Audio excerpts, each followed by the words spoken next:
Welcome to Fly on the Wall podcast. I'm your host, Chris Sonkson, CEO and founder of Church Boom. Here you get to sit in on a live coaching session as I coach pastors through the ministry challenges we all face. If you find this podcast helpful, please make sure to like, subscribe, and share.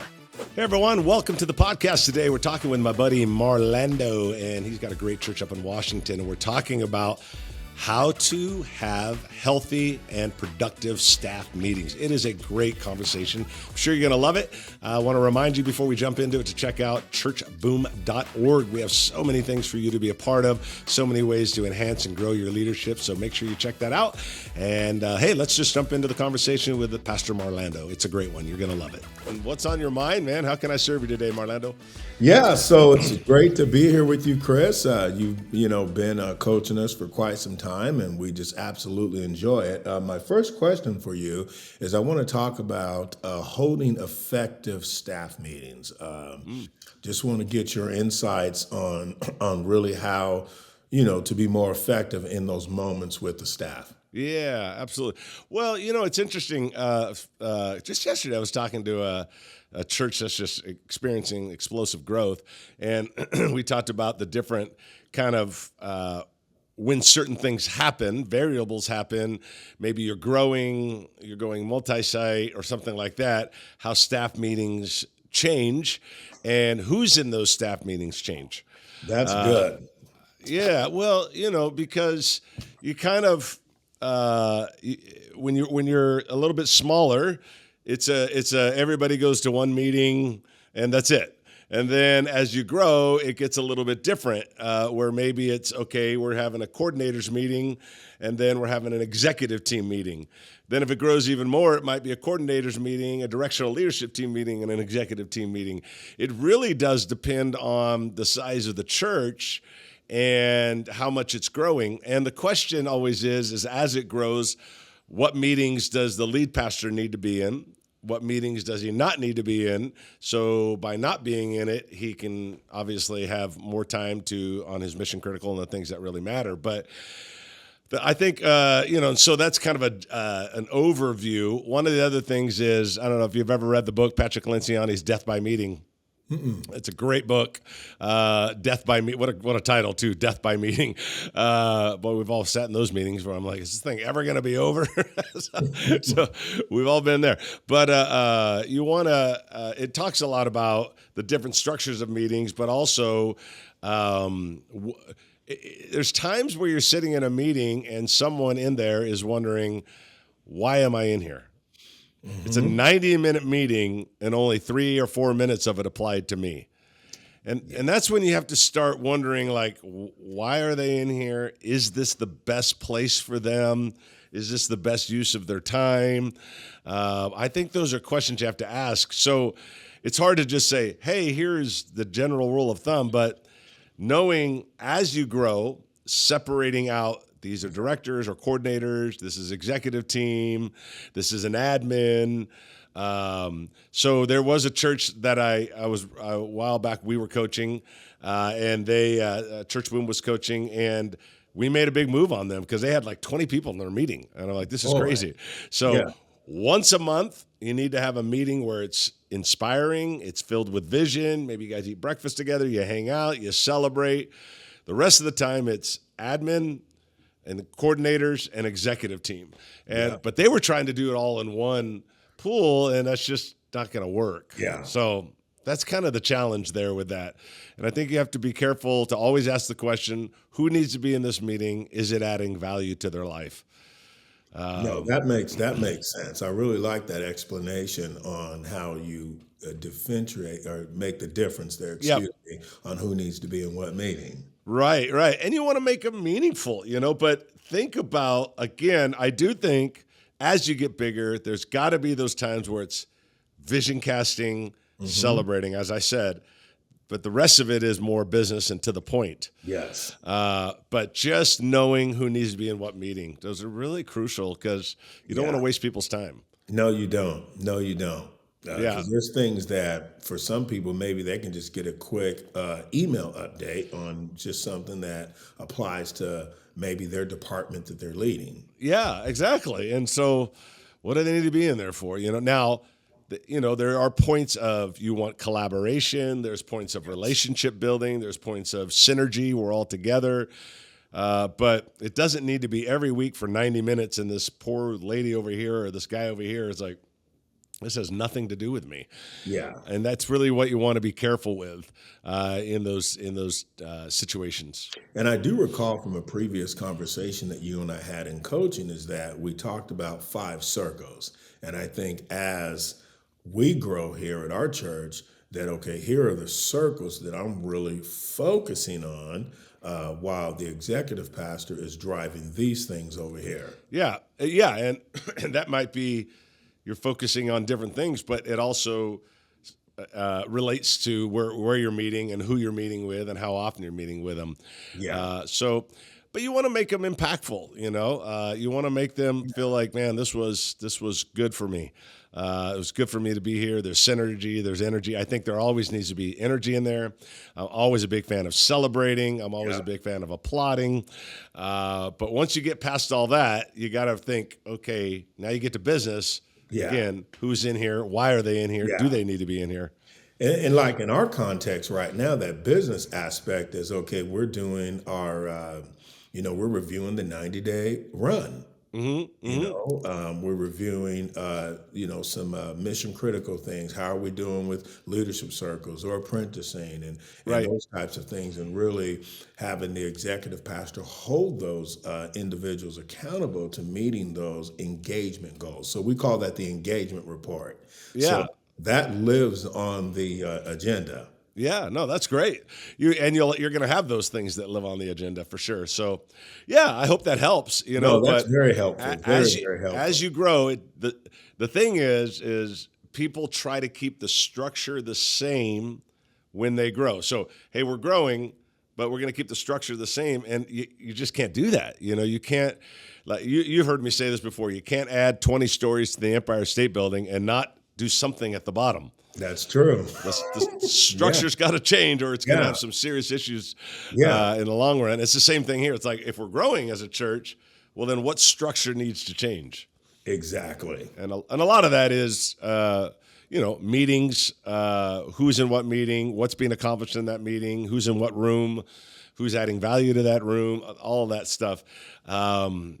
And also, just real quick, when you get up into that directional leadership team, that's DLT or SLT, strategy leadership team, it's interesting. I think people put people in that room based on title rather than based on do they add value. Yeah. So, there may be times where it's like you have someone that is not an executive sitting at a directional leadership team, but they add so much value. They're so creative. They have amazing thoughts. And they're not party executive, but they're at the table because of the value they add. I think a lot of people create a table and then say, well, based on title, that gets you to the table. And I don't think title gets you to the table as much as value gets you to the table, especially in a directional leadership team or a strategy leadership. An executive team is an executive that you've declared those. But when you're like, hey, we're going to have a directional leadership team, we're going to have a strategy leadership team, well, who's going to be there? We're going to have a creative time. Who's going to be there? Yeah. Well, whoever add value. Title doesn't get you in the room. Yeah, that's very good. Yeah, so that's an important part as well. So anyway, hopefully that helps. No, very, very helpful. Yeah. I would say my second question is, and this is something, we always, navigate in ministry, but let's look at maybe a couple key points on how you deal with undercurrents and attitudes, let's say within the staff or within some of your ministry directors. Well, yeah, undercurrents and just so clarity, you said undercurrents of attitudes. You're talking about when a staff member or a key leader or whatever has maybe an attitude that isn't exactly what we want it to be. Well, for example, I'll give you a perfect example here is passive aggressive behavior, meaning that let's say we're in a staff meeting, I'm sharing things, and then of course I ask, hey, is there any questions? Then the individual gives feedback, but it's coming from a passive aggressive place of like you're being nice, You're not being disrespectful, but there's this undertone of like you're upset about something Mm, and you're kind of spewing a little bit. yeah. So we just had that a while back and we pulled the individual aside. I'm like, hey, what's going on here? Like, there's these passive aggressive statements. And of course, we got to the bottom of, okay, well, he was frustrated about other stuff. Hmm. But I says, but it's coming out in the staff as like, oh, you're not in agreement with what we're doing, or, so just that type of thing. Yeah. Well, obviously, I always tell everybody you got to address it because it's not going to go away. Yeah. Second thing I always tell everybody is you got to address it early on. If you address it once everybody recognizes it, it's usually too late. Yeah. I'm not saying it's always too late. It's just usually too late. You have to address it early on. When you start to notice it, not everybody else is noticing it, but you notice it because your antenna is a little higher because you're Yeah. a little more aware, and address those things early on, like what's going on. And remember, as you know, you and I've talked about before, because I've been working with you in the executive coaching lane. The when dealing with conflict, you want to, like, if I was talking with you about it, Marlando, let's say you were the staff member that's passive aggressive and I'm the lead pastor. Yep. I'd say, hey, Marlando, I've been noticing A, B, and C, and that's typically not like you. And I was wondering if you could speak into that for me. Yeah. Yeah. Always turn it back over to them as quick as possible, because at some point, if you when they start to discuss that, they'll probably say something like, "Yeah, I don't know, I've been really frustrated lately." Okay, well, let's talk about what you've been frustrated about. You're not telling them they're the problem. You're letting them confess part of the problem, and Yes. then all you're doing is now you're answering the problem that they said they had, rather than telling them they have a problem, Yes. which is a way different approach. When you are now addressing something they brought up versus addressing something that you brought up. Yes. The defense mechanism goes way down when you do it that way. So That's true. recognize it. It's an art because so many people I've seen don't do that. We just had a situation the other day where someone did not do that. So they walked into a meeting and the individual's like, well, we know you meant this, or we know you. And it's like, wait a minute. Yeah. Just ask the question. Yep. Hey, this is what we heard. Speak into it. Yeah, So it's 100%. almost it's just this thing where I think humans are wired a certain way, and we have to unlearn that behavior of prejudging a situation when you don't have all the facts. Right. Don't. And then you haven't heard the other side of the story. 100%. You gotta seek to understand, not to be understood. And like I said, if I'm the pastor and you're the associate and I'm noticing you being passive aggressive, I'm going to try to turn the conversation back to you in 90 seconds or less. Yeah. Hey, Marlando, we need to talk about something. Last week, I kind of noticed this. A few weeks before, I noticed this. It doesn't seem like you. Man, could you speak into that for me? Yeah. And then you start talking, and then you might say the word frustrated, and I say, okay, well, you said frustrated. Talk to me a little bit about that. I only need to do that 2 or 3 times, and immediately, again, as I said, I'm not telling you you're the problem. We're now creating a solution for what you said the problem was. Yes. Yes. That's good. once you do that, the whole dynamic of the conversation changes. Yeah. And so anyway, I think those are part of it. You got to recognize it early if it keeps going on. I deal with, one thing is funny is someone asked me at a conference, they raised their hand or whatever, and they're like, hey, how do you deal with a bad attitude on a staff member? I said, I fire them. And they said, what do you mean by that? And I said, I can get a bad attitude for free from a volunteer. I don't need to pay for it. Yeah. Oh boy. So, and again, I'm being a little blunt and all that and facetious. Obviously, you want to talk to them and see what's going on. But when it's a staff member, my tolerance level is probably a little bit lower. Like, look, buddy, you're on the team, man. Yeah. I don't need pushback from you. Yeah. I don't need resistance from you. Yeah. And I'm not saying, go in there and fire. I was being Yeah. funny, but the point is, like, I'm paying you, man. Like Exactly. you need to have a great attitude, an attitude that we're all in and winning together. So, Exactly. No, that's yeah, great. That's yeah, great. yeah. What else you got on your mind? Yeah, so let's talk about multi-site. I know Yeah, that we've discussed this before, but really want to kind of dive in a little deeper on, in the sense of maybe some of the different models that people use when they're going multi-site. I think we talked about branded, and then there's I don't remember what the other term was, yeah. but yeah, just want to kind of discuss that and maybe have you elaborate on what you have seen work with other churches that go multi-site, and yeah, Yeah. Well, part of what you said about the word branded was when you go multi-site, one of the many, many, many decisions you have to make is, are you a branded house or a house of brands? okay, yeah, So a branded house is McDonald's. So if you and I open up a McDonald's, we don't get to do, hey, I don't want to serve a Big Mac. Like, that's not going to happen. Chris and Marlando are going to be serving a Big Mac whether we like it or not, yeah, because that's a branded house. It's the same menu wherever you go. House of Brands is kind of like Mattel Toys, okay, where you got a Ken, you got a Barbie, you got a G.I. Joe. They have their own branding, their own look, their own feel. They live under one big umbrella, but they all have their own different lanes. A branded house is everybody's doing the exact same thing.